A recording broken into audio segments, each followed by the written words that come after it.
안녕하세요. 여러분의 복잡한 형사사건을 명쾌하게 풀어드릴 형사 완전 정복의 이승우 변호사입니다. 그리고 현장에서 30년 넘게 발로 뛴 베테랑 수사관 전금성입니다. 이승우 변호사의 형사 완전 정복. 우리 전근성 위원님, 저희 형사 완전 정복이 드디어 첫 발을 뚜벅뚜벅 내딛게 됐는데요. 자, 오늘 녹화하는 날이 공교롭게도 7월 9일 윤석열 전 대통령의 영장실질심사가 이루어지는 그런 날이라서 아주 주변이 혼란스럽습니다. 자, 지금 서초동 바깥 인산이네 시위대가 엄청난데요. 자, 아무래도 이런 시기다 보니까 많은 분들이 이 영장, 구속영장 이 단어에 아주 큰 관심을 갖는 그런 시점인 것 같기도 합니다. 자, 감회가 어떠신가요? 저도 여기 오면서 지금 밖에 들리는 소리처럼 윤 대통령 영장 심질 심사에 관심 있는 청년들을 많이 보았습니다. 네네. 수많은 사건 현장에서 보고 느꼈던 이야기들, 그리고 그 안에 숨겨진 이야기들을 이 변호사님과 함께 풀어낼 생각을 하니 벌써부터 흥분이 됩니다. 네. 특히 오늘처럼 전 국민의 관심이 집중된 사건을 통해 영장에 대한 궁금증이 많으실 텐데 저희 이야기를 통해 답답했던 마음을 시원하게 뚫고 현명한 대처 방안을 찾아가시길 바랍니다. 네, 우리가 오늘부터 이야기해볼 여러 가지 주제들이 형사 관련된 게 있을 텐데요. 형사 사건 그러면 구속되느냐 안 되느냐, 신병 처리가 어떻게 되느냐, 영장을 치냐 마냐, 사실 그런 게 굉장히 중요한 문제 아닙니까?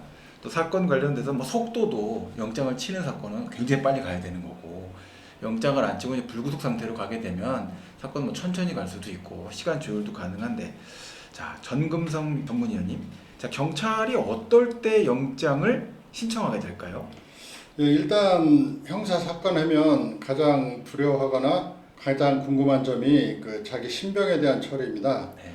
근데 변호사님께서 질문 주신 것처럼 언제 영장을 신청하는가 사건마다 그 이유와 기준이 다릅니다. 하지만 기본적으로 법원으로부터 피의자의 신병을 확보를 하기 위해 신청하는 거기 때문에 그 필요성이 명확해야 하죠. 예.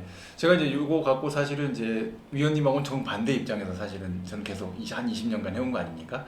그렇죠. 위원님은 영장을 신청해 갖고서는 가두자 이런 쪽으로 한 30년 동안 열심히 주로 하셨을 거고, 저는 한 20년 정도 영장을 깨자 이렇게 신청 못하게 하자 이런 쪽으로 저는 많이 생각을 해왔던 건데, 자, 어떤 경우에 경찰들은 이거 필요성이 있다, 영장 쳐야지 이렇게 생각할까요? 그러니까 저도 30년 형사 생활을 하면서 때로는 변호사님처럼 네. 유능한 변호사님이 미울 때가 많습니다. 저희는 어떻게든 신병을 확보해서 구속 요건에 맞게 아니면은 피의자를 처벌하기 위해서 열심히 준비했는데 네네. 변호사님처럼 유능하신 변호사님들이 자꾸 네. 이게 기각을 시키니까 짜증도 날 때 있는데, 네. 근데 영장이 우리가 신청하게 되는 가장 대표적인 이유는 보통 형법에 기재되어 있듯이 크게 세 가지를 볼 수 있습니다. 네네. 첫째는 증거인멸 우려, 둘째 도주의 우려, 네. 셋째는 사안의 중대성 및 재범의 우려가 클 때 이때 이제 영장을 신청하게 됩니다. 특히 이 중에서도 신병을 확보하기 위해서는 도주를 막아야 되는데, 도주라든지 아직 공범들이 많은 사건에 대해서는 구속을 안 하면 공범들이 입을 맞춰서 증거를 인멸하는 경우가 많습니다. 그래서 그렇죠. 이 세 가지 이유 중 그중에 특별한 2개 이상이 해당될 때 그때는 영장을 보통 신청하는 경우가 많습니다. 네, 정금성 위원님 말씀 들으니까 제가 예전에 특경 횡령 사건, 배임 사건, 예. 횡령 배임이 막 묶여 있는 사건들이 있잖아요. 예. 그 관련돼서 강남 경찰서에서 영장을 쳤던 사건이 있었는데, 예. 그거를 제가 2번 기각시켰거든요. 예. 한 번 청구 들어갔던 거 기각시키고 재청구 들어갔는데 또 기각을 시켜갖고 불구속으로 공판을 갔거든요. 근데 그때 수사관께서 저한테 이번에 변호사님 덕분에 많이 배웠습니다 라고 하셔서 이를 빠듯 우시더라고요. 무서웠어요. 예, 그렇게 하신 적이 한 번 있었고, 최근에 부산 영도경찰서 사건이 하나 있었는데 좀 심각한 폭력 사안이었거든요. 거기 영장이 청구가 되고 영장 발부가 됐는데 좀 다행히 합의가 돼갖고, 합의된 다음에 영장 기각될 거다 이렇게 기대를 좀 했었었는데 판사님 발부를 하시더라고요. 죄질이 너무 안 좋다, 합의도 이게 진짜 진정성이 있는지 모르겠다 이런 얘기를 하시면서 해갖고 준비해갖고 적부심을 다시 들어가갖고 설명을 잘 드려갖고 일단은 풀려나긴 했는데, 사실 영장조를 이제 경찰에서 청구하는 거나 신청하는 거를 보면서 사유 없는 영장은 없는 것 같아요. 충분히 심사숙고하셔갖고 사유가 될 때 굉장히 신중하게 신청을 하시더라고요. 또 사전에 보면 검찰청하고도 좀 의논도 하시는 경우도 많이 있으신 것 같고. 자, 그런데 이 관련성에 대한 거 이제 저는 이제 제 입장에서 영장을 이제 조각시키는 쪽으로 저는 집중을 한 거니까, 구체적으로 어떤 경우에 이제 그 수사기관 경찰에서는 증거인멸 우려가 높다. 특히 이제 강남 일대에 있는 경찰서들이 좀 큰 사건들이 많지 않습니까? 네. 어떤 경우에 증거인멸의 우려가 있다, 높다. 왜냐하면 사안이 워낙 복잡하고 막 이런 것들이 많다 보니까 증거인멸 우려를 사실 판단할 때도 대부분의 사건이 그렇다라고 볼 수도 있는데, 그 중에서도 이건 좀 증거인멸의 우려가 높다 이렇게 평가해서 영장 신청을 딱 넣어야겠다 판단하시는 그런 건 어떤 기준일까요? 그래서 저도 강남경찰서에서 경제팀장도 오래 했고 강력팀장도 오래 했는데, 네네. 제가 만약에 그 사건 담당자였으면 엄청 짜증났을 겁니다. 네, 죄송합니다.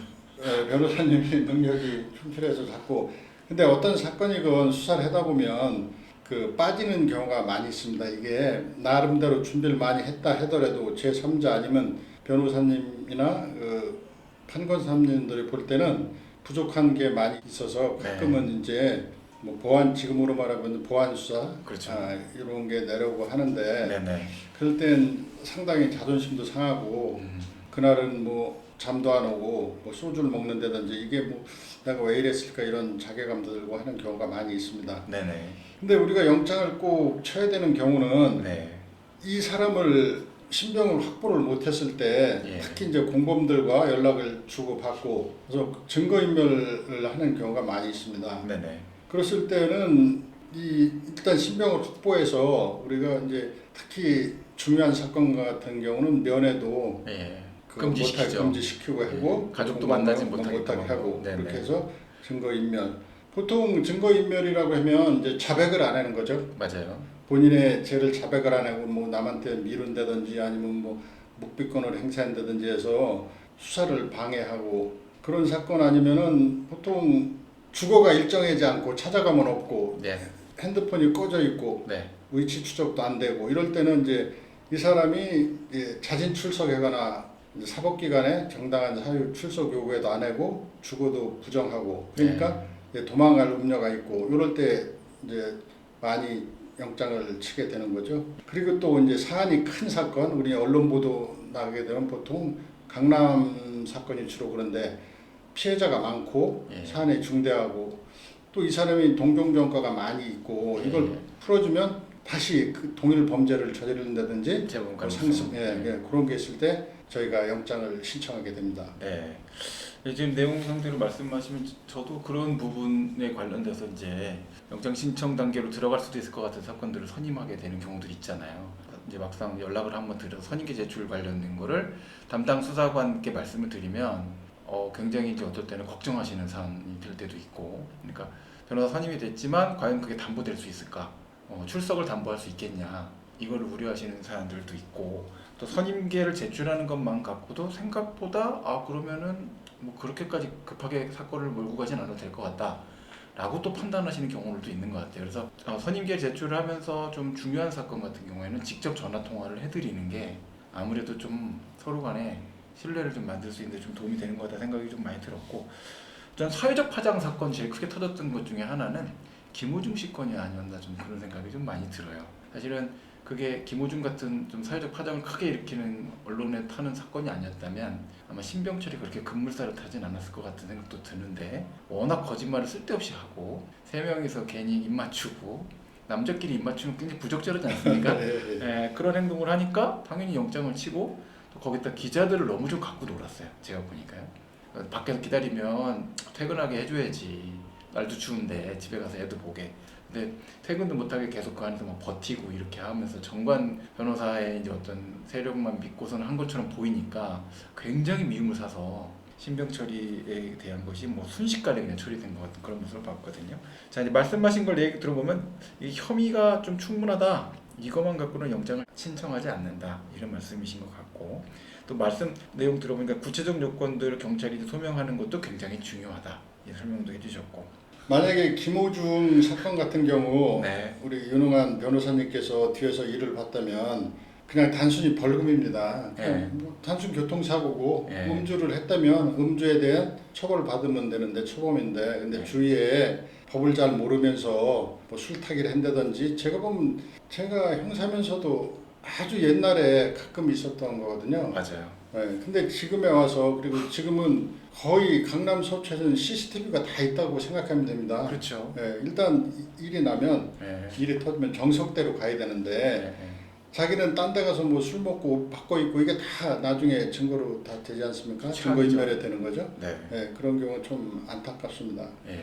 저도 그 사건 계속 보면서 안타까웠던 게 초반에 바로 무릎을 꿇었으면 쓸데없는 거짓말 안 했으면 사건을 그렇게까지 키우지 않았을 텐데 너무 오래된 전략 전술들을 쓰시더라고요. 그래서 좀 놀랬어요. 자. 대처가 참 미흡해가지고 네. 참 안타까운 사건입니다. 예. 일을 엄청 키웠죠. 제가 예, 볼 때는. 예. 예, 일을 엄청 키웠어요. 제가 거기 선임돼서 위원님하고 같이 투입됐으면 말씀하신 것처럼 안전하게 해서 지금 콘서트 다 했을 텐데. 예, 예. 네. 우리가 이제 콘서트도 갔을 거고 하는데 그렇죠. 좀 안타깝습니다. 네네. 자 오늘 이제 형사 완전 정보 첫 시간으로 경찰이 어떠한 경우에 영장을 신청하는지 이 부분에 대해서 아주 심층적으로 전금성 전문위원님과 이제 이야기를 나눠봤는데요. 자 첫 시간부터 좀 너무 노하우를 다 푼 것 같아서 살짝 불안하긴 합니다 지금. 오늘 어떠셨습니까? 예, 첫 시간인데도 우리 변호사님과 호흡이 너무 잘 맞는 것 같아서 좀 즐거웠습니다. 네. 저희 이야기가 여러분께 영장에 대한 이해를 높여주고 조금이나마 도움이 되셨기를 바랍니다. 현장의 생생한 이야기를 법률적 지식을 함께 나누는 이 시간이 앞으로도 여러분께 큰 힘이 되기를 기대합니다. 네. 제가 이제 위원님하고 이렇게 대화를 나눠보면 저는 생각하지 못했던 거, 평상시에 궁금했던 거 이런 것들을 사실 좀 많이 배우게 되거든요. 제가 뭐 사법연수원 나오기는 했고 검사 친구들도 있고 하지만 사실은 경찰에서 수사하는 게 진짜 수사의 중심이라고 생각을 해요. 그래서 검경 수사권 조정될 때 저는 사실은 큰 반대를 안 했습니다. 수사 역량이 좀 더 채워지기만 하면 경찰 수사력이 훨씬 민생 치안을 하는 데 있어서는 압도적이다.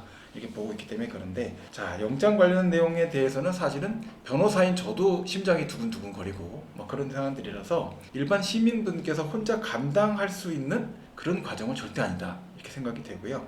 굉장히 복잡하고 또 막막하고 두렵고 뭐 이럴 건데 저희가 이제 좀 너무 노출되면 안 되긴 하겠지만 그래도 저희 팁을 또 얘기해 드리면서 형사 완전 정복이 여러 시민들의 든든한 길잡이가 될 수 있도록 한번 열심히 즐겁고 재밌게 만들어 보도록 하겠습니다. 또 언제든지 오디오 클립 통해서 질문을 좀 주시면 또 저희가 그걸 갖고서는 또 주제를 삼아 갖고서는 말씀을 나눠보면 또 괜찮지 않겠습니까?